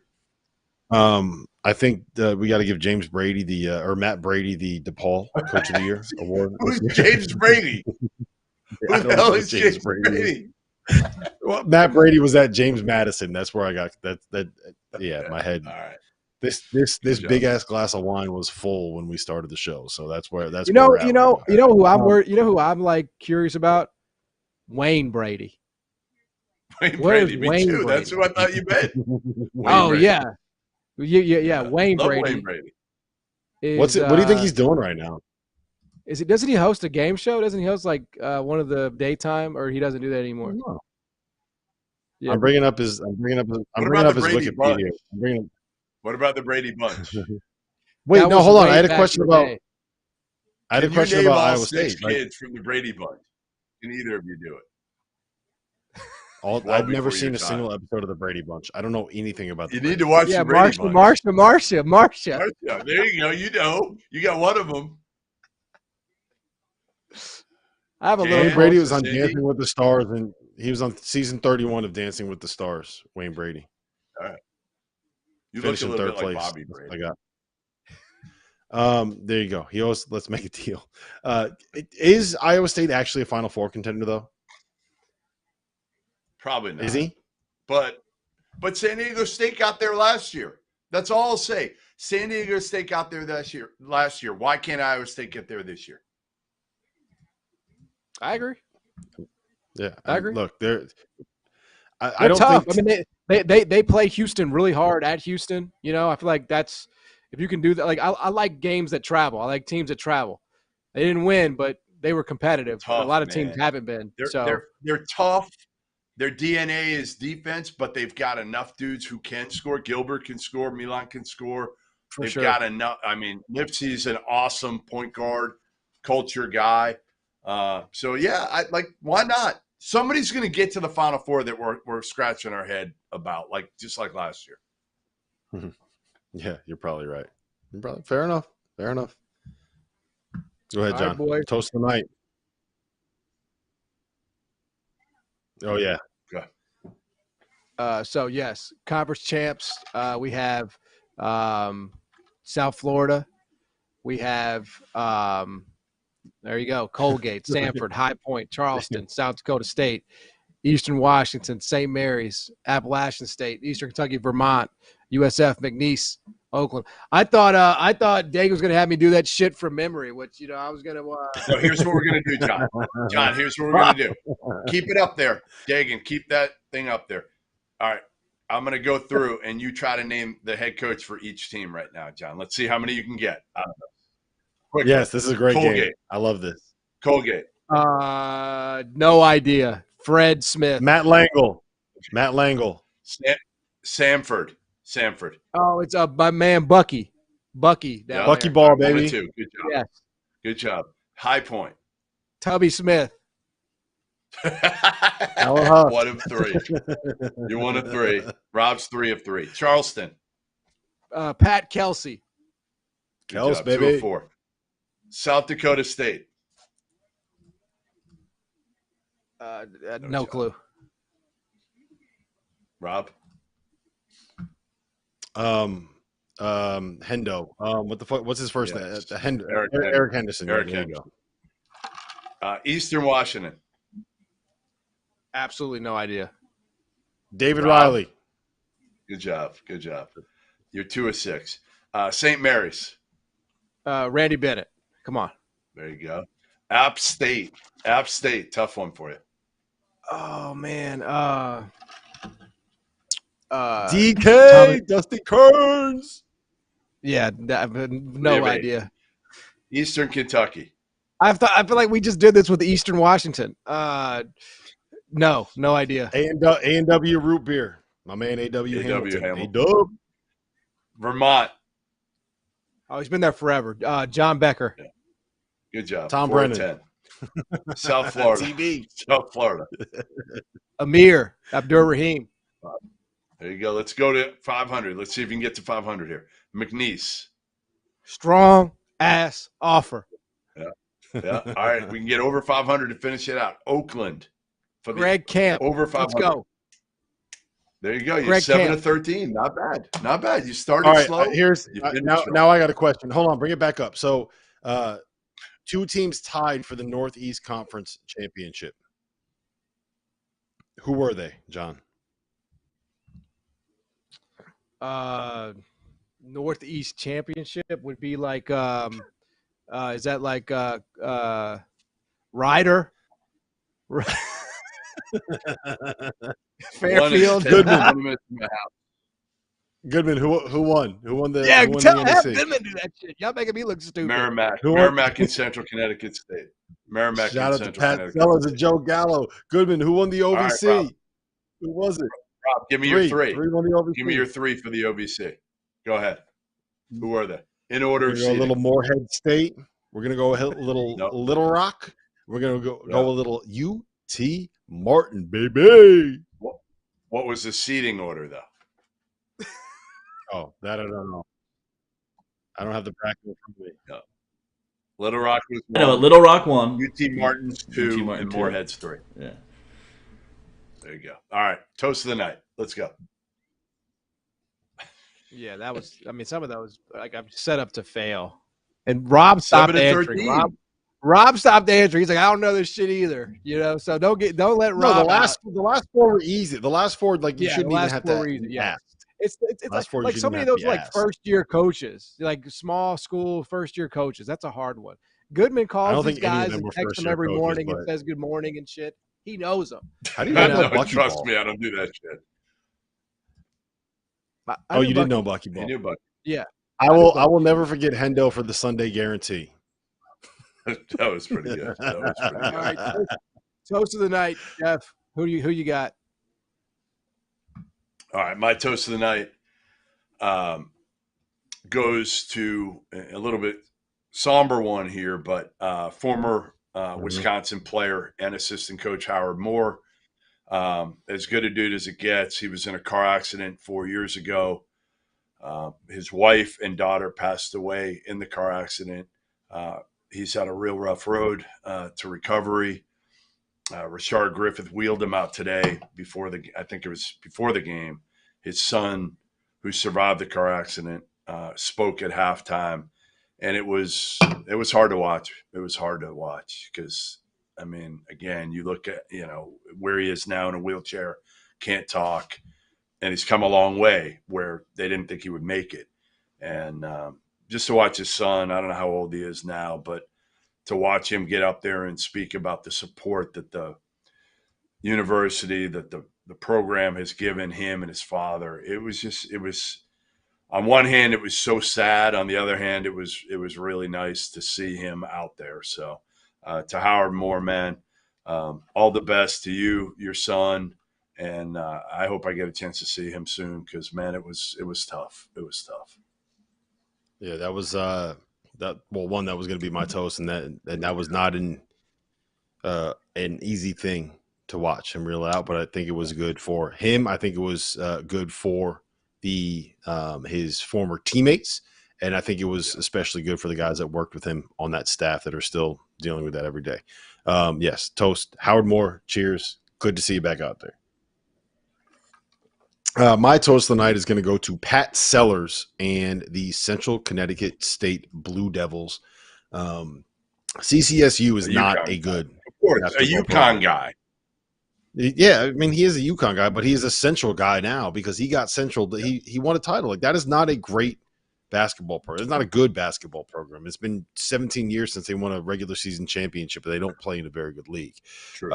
And so they've been atrocious. There was like a 10-year stretch where they were basically the DePaul of the NEC, which tells you all you need to know about what that program was. So seeing him be able to win and cut down some nets, and another Connecticut program, shout out to Sacred Heart. They beat Merrimack and Joe Gallo to be able to allow Central Connecticut to get a share of that title. So good for them, man.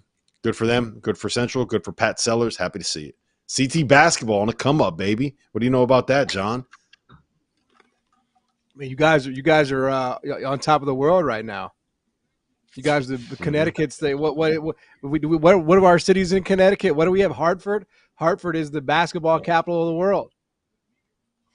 Yeah, Hartford's a basketball. Well, first of all, it's Stores. It's not Hartford. Let's get that straight. We got the basketball capital of the world in Stores. We got the pizza capital of the world in New Haven. We got everything in Connecticut, everything you could ever need. Plus, we got a W on Sunday when Seton Hall shows up. We send them back to the other side of the bubble. Send them back to South Orange. That's right. 14.5-point favorites. Maybe they can find a way. Got? Yeah, Give listen. us your toast. Does it have to be a team that we haven't talked about yet? Is that the stipulation there too? Like, no stipulation. For me, honestly, and I know it's a little bit redundant, but it's going to be Amir Abdur-Rahim in South Florida, simply just because they put together a season that, in this day and age, they were picked, I think, 11th in the league. I mean, they were at the very bottom in the preseason, and there was really nothing that suggested they would be in the top half, let alone win this thing, at least a share of it. So I think it's one of the best jobs in college basketball. I know we can argue over whether they should be in the top 25 and the whole at large, and that's a fair discussion, but I don't think it should take away from the sheer ability that he's shown coming in there and turning that job around in 9 months. I mean, that's really impressive. So toast the night for me for South Florida Bulls, AAC champs, baby. Can't take that. You can never take that away, Jeff Goodman. Never. Well, you might when the AAC doesn't exist in about 10 years. Yeah. No, everything's just going to dissipate, man. Well, the American won't exist. The ACC won't exist. The Big East won't exist. Nothing will exist. It'll be a 323 team Big Ten and a 433 team SEC, and that's all we're going to have. That's we're going to have a 96 team tournament, and the SEC, the Big Ten, are going to have 3 first round. They're going to have 3 buys. What do you think of expansion, John? John, what's your take on expansion? I fucking hate it. I detest it. We're going to bed. We're getting sent to our quarters by Dagan. Unbelievable. There's only one acceptable way for us to expand the NCAA tournament. There's only one. I don't know if I've ever said this before, but I think you can all agree with me. We add one team. Yes. One team. Absolutely. Absolutely. It's never like, get nicer than that. It's better than being the number 1 overall seed. It really is. If you're the last team in. To be the 69 overall seed. Goodman's counting. You got to count, brother. You got to add. 68. Yeah. All right. Enjoy your Kalen Clark Cheerios. Thanks for spending a little bit of time with us here on a Saturday night. For Jeff Goodman, for Rob Dauster, I'm John Martin. This has been The Afters.